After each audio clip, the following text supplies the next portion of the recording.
Moving into our new house was a dream come true. My wife and I had been saving up for years, and we finally found the perfect home for our family. It was a spacious two-story house with a large backyard for our dog Toby to run around in. Our kids, Lisa and Andy, were thrilled to have their own rooms and were already making plans to decorate them. As we settled in, we noticed that Toby seemed to be acting strange. He was normally a calm and friendly dog, but he had been barking at night and pacing around the house. We thought he might be nervous in the new environment, so we tried to reassure him and give him extra attention. One night, I was awoken by Toby's barking. It was a deep and menacing bark, unlike anything I had ever heard from him before. I got out of bed and walked downstairs to see what was going on. Toby was standing in the living room, facing the front door, barking furiously. "What's going on, boy?" I asked, trying to calm him down. "What do you see?" Toby didn't respond, but he continued to bark and growl at the door. I walked over to the window and looked outside, but I didn't see anything unusual. The street was quiet, and there were no signs of movement or activity. Maybe it's just a stray cat or something, I thought to myself. I'll take a look in the morning. I patted Toby on the head and went back to bed, but I couldn't shake the feeling that something was off. The next day, I went outside to investigate, but I didn't find anything out of the ordinary. No footprints, no signs of forced entry, nothing. Over the next few nights, Toby's barking became more frequent, and he seemed to be getting more agitated. We tried everything we could think of to calm him down, but nothing worked.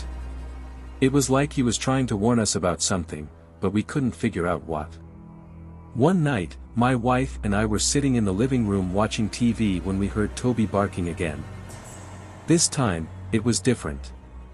It wasn't the same deep and menacing bark as before. It was more like a whimper, a plea for help. I got up and followed Toby into the kitchen, where he was standing by the back door. He was staring out into the darkness, his tail between his legs, whimpering softly. "What's wrong, boy?" I asked, putting my hand on his back. "What do you see?" Suddenly, I heard a noise. It was like a scratching sound, coming from outside the door. I froze, my heart pounding in my chest. Toby's barking had stopped, and he was now standing behind me, whimpering louder. "Did you hear that?" my wife asked, looking at me with concern. "Yeah," I replied, trying to stay calm. "Stay here, I'll go check it out." I slowly approached the door, my hand on the doorknob. My heart was racing, and my palms were sweaty. I opened the door, and there was nothing there. No animals, no people, nothing. I walked around the backyard, checking the fence and looking for any signs of intruders, but there was nothing. Everything seemed to be in order. As I walked back inside, Toby brushed past me and ran upstairs. I followed him, and he led me to Lisa's room. She was fast asleep, but Toby was standing by her bed, staring at something in the corner of the room. "What is it, boy?" I asked, crouching down next to him. He didn't respond, but he continued to stare at the corner of the room. I looked over to where he was looking, but I didn't see anything. It was just an empty corner, with nothing out of the ordinary. Maybe it's just a shadow or something, I thought to myself. But why is Toby so worked up about it? I decided to stay in Lisa's room for a while, just to make sure everything was okay. I sat down in the rocking chair next to her bed, with Toby lying at my feet. As I sat there, I began to feel a strange sense of unease. It was like something was watching me, but I couldn't see anything. I tried to ignore it, but the feeling wouldn't go away. I looked over at Toby, and he was still staring at the corner of the room. His ears were perked up, and he seemed to be on high alert. Suddenly, Lisa started to stir in her sleep. She let out a whimper, and her body tensed up. I reached over and stroked her hair, trying to calm her down. "It's okay, sweetie," I whispered. "Daddy's here." But then, I heard something else. It was a low, guttural growl, coming from somewhere in the room. I looked over at Toby, but he wasn't growling. It was like the sound was coming from somewhere else entirely. I felt a chill run down my spine, and I realized that something was seriously wrong. I picked up Lisa and carried her out of the room, with Toby following close behind. "Let's go downstairs," I said to my wife, who had come to investigate the noise. "Something's not right." We all went downstairs and gathered in the living room. Toby was still pacing around, looking agitated. Lisa had calmed down, but she was still shaken up from whatever had happened in her room. "What do you think it is?" my wife asked, looking at me with concern. "I don't know," I replied. "But we need to figure it out. We can't keep living like this." Over the next few days, we tried everything we could think of to solve the mystery. We had the house inspected for pests, we checked the security cameras, we even brought in a psychic to try and communicate with whatever was causing the disturbance. But nothing seemed to work. Toby's barking continued, and we still couldn't figure out what he was seeing. We were all on edge, and it was starting to take a toll on our family. One night, I woke up to the sound of Toby barking again. But this time, it was different. It wasn't a bark of fear or aggression. It was a bark of joy. I got out of bed and followed Toby downstairs. He was standing by the front door, wagging his tail excitedly. I opened the door, and there he was. Our neighbor, Mr. Johnson, had come over to welcome us to the neighborhood. "Hey there folks," he said, smiling warmly. "I just wanted to say hello and welcome you to the neighborhood." We chatted for a while, and I realized that Toby had been barking because he sensed that someone was there to welcome us. It was like he had been trying to protect us from the unknown, but now that he knew who it was, he was happy to see them. As Mr. Johnson left, Toby wagged his tail and followed him to the door. I watched as they walked down the street together, and I felt a sense of relief wash over me. We never did figure out what Toby had been barking at all those nights. Maybe it was just his way of adjusting to the new surroundings. Maybe he had seen something that we never could. Or maybe it was all just a coincidence.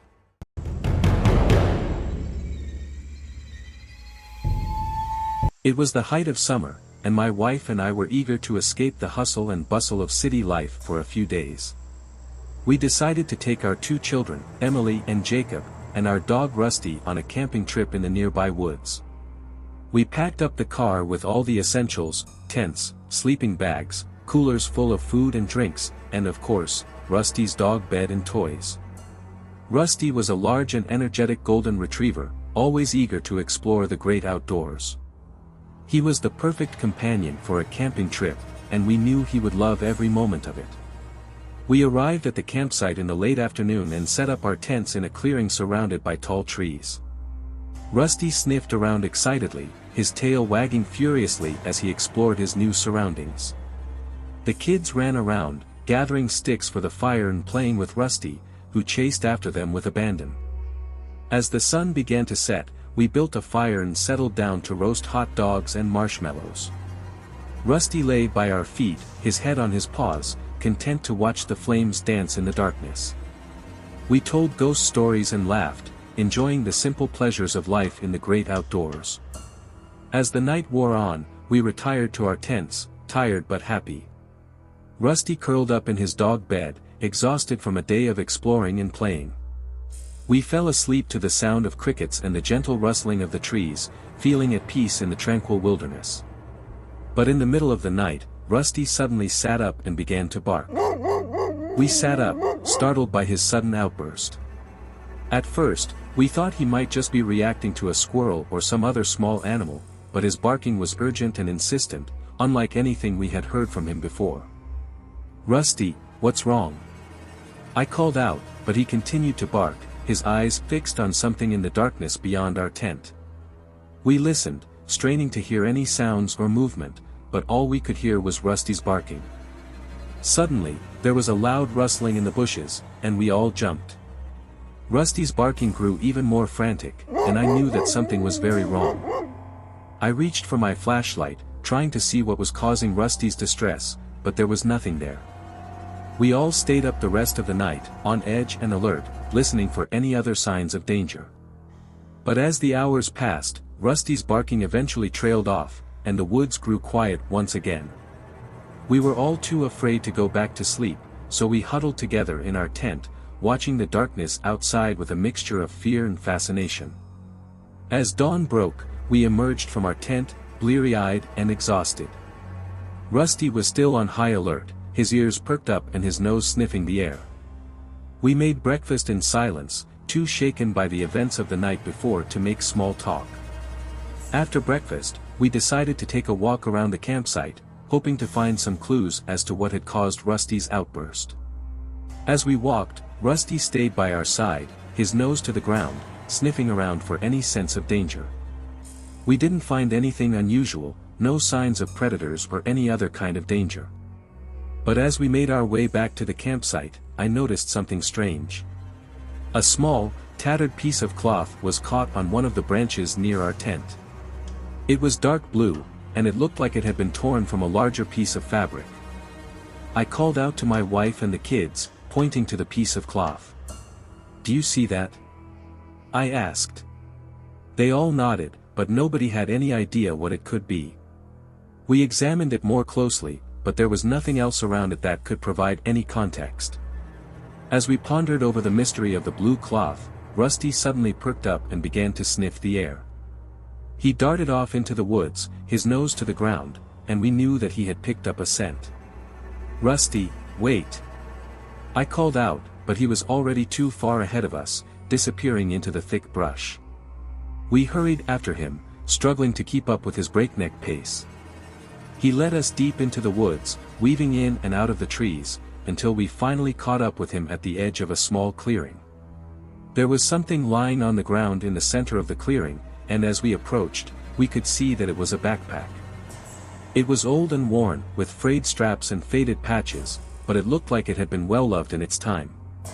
"Is that what you were barking at last night, Rusty?" I asked, scratching his head. He barked in response, his tail wagging excitedly.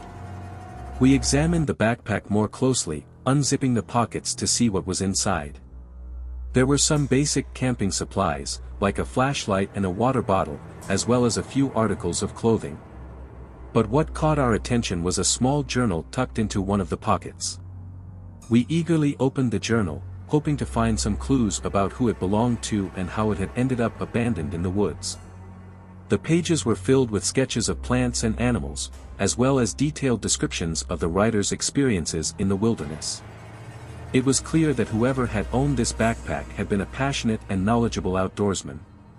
But as we flipped through the pages, we noticed something strange.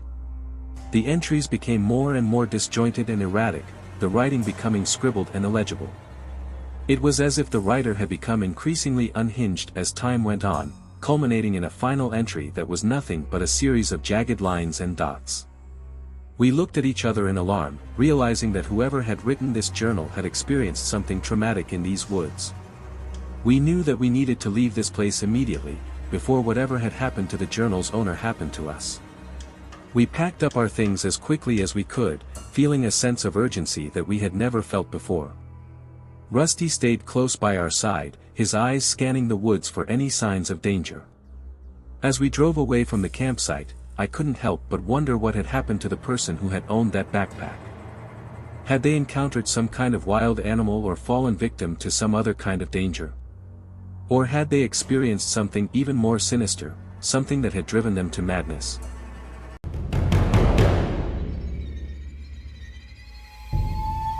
It was a warm summer evening, and I decided to take my dog, Oreo, for a walk around our quiet suburban neighborhood.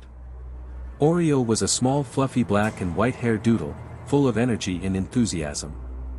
He loved nothing more than exploring new places and meeting new people. As we strolled down the street, I admired the neatly trimmed lawns and colorful flower beds that lined the sidewalk. The sun had just set, casting a soft pink glow over the sky. It was the perfect time of day for a leisurely walk. Oreo darted ahead, his nose to the ground, as he sniffed out all the interesting smells of the neighborhood. I walked behind him, feeling happy and content, enjoying the peace and quiet of the evening. But as we turned a corner and approached a large, darkened house, Oreo suddenly stopped in his tracks. He began to growl, a low rumbling noise that I had never heard from him before. His hackles rose, and he stared fixedly at the house, his eyes glinting in the dim light. "Oreo, what's wrong?" I asked, feeling a sudden twinge of fear. But he didn't answer, continuing to growl and stare at the house. I peered closer, trying to see what had caught his attention. The house looked perfectly ordinary, with no signs of activity or disturbance. Suddenly, a light came on in one of the windows, and I jumped. I saw a figure moving inside, a shadowy silhouette that moved quickly and furtively. I couldn't make out any details, but I knew that something was off.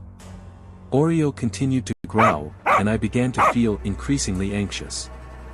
I had never seen him react like this before, and it was clear that he sensed something that I didn't. "Come on, Oreo," I said, tugging on his leash. "Let's go home." But he refused to budge, still staring at the house with an intense focus. I tried to pull him away, but he resisted, planting his feet firmly on the ground. I looked up at the house again, feeling a knot of fear in my stomach. What was going on inside? Why was Oreo reacting like this? Just then, the light in the window went out, and the figure disappeared. Oreo stopped growling, and I breathed a sigh of relief. I patted Oreo on the head and whispered, "Good boy, let's go home."